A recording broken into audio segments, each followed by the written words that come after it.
Nagbago yung kanilang mga buhay. On that experience in the upper room. Dahil kung ikaw ay nasa korte ng Panginoon, may gagawin ang Diyos sa iyo in the courts of the Lord, in the presence of God. That's why one day in the house of the Lord is better than 1,000 days in the world. May gagawin lagi ang Panginoon na kailangan maunawaan natin lahat nito. Na napaka-importante yung bulwagan ng Panginoon. 120 lang. Yung nauna na ginamit ng Panginoon, nagkaroon sila ng kapangyarihan, nagkaroon ng anointing. Hallelujah. Hindi na sila yung kagaya nung mga alagad noon. Natatakot sila noon. They were baptized with fire. Kakaiba na. May lakas loob na sila. Nahumayo. Nawalan na yung hiyaya. May lakas na loob na sila na sumunod sa salita ng Diyos. Wala nang pag-atubili. Kung ano yung sabihin ng Panginoon, sunod-sunuran na sila. And they became the disciples of Christ. Ito po yung disipulo ng Diyos. Ito po yung gagamitin ng Diyos sa dakilang kaparaanan niya sa ating kapanahunan. Hallelujah! If you abide in me, ito yung mga alagad nananahan sila kay Kristo. Hindi nila ipagpapalit si Kristo. Ang loyalty nila ay kay Kristo. Matagpuan ko, mag-meet kami ni Joy. Sinabi ko agad-agad, ang pinakauna na loyalty ko ay si Kristo. Pangalawa ka lang. And she understood. Kasi ganun din siya. Ganun din sa'yo. Pangalawa ka lang sa buhay ko. Na-define niya yung kanyang sentro ng buhay. Si Kristo na namatay sa atin para doon sa cross. Nag-alay ng buong buhay.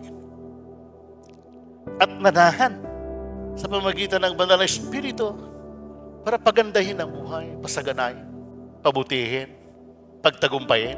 At kaya sino man na nagsuko ng galang buhay sa Panginoon, kakaiba yung buhay nila, kakaiba. They are distinguished, they are different. Alagad ng Panginoon, tunay na alagad. Sabi niya, if you abide in me, nananahan, and my words, yung words dito ay rhema. Na kapag nanahan ka pala sa Panginoon, dito muna mapapakinggan yung rhema ng Panginoon. The specific word of God. Na naranasan ko nung ibuhos ko yung buhay ko sa Panginoon. Yung pagtalaga ng buhay. Tatrabaho ko sa bangko, sabi niya, umalis ka na dito. Napakinggan ko Dahil dito yung plano ko sa iyo. Punta ka sa Manila. Napakinggan ko yung tinig ng Diyos. In my heart. Punta ka sa Manila, mag-start ka ng church doon. Kung hindi ko napakinggan ng Diyos, hindi ako susunod. Siraulo ako kapag wala akong napakinggan. Napakinggan ko Bakit napakinggan ko? Binuhos ko po yung buhay ko sa Diyos. Kapag binuhos mo yung buhay mo, pagkatiwalaan ka na ng Diyos, kakausapin ka na, pipiliin ka na. Hallelujah. Sabi niya dito, and my words abide in you, and you will ask what you desire. Naging makapangyarihan ng panalangin. Hallelujah.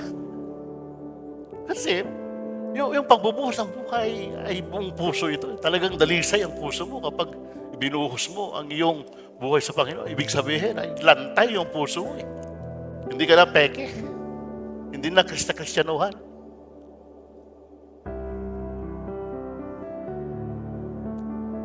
Kapag Kristyanuhan ka, ang pupuntahan mo ay langit-langitan.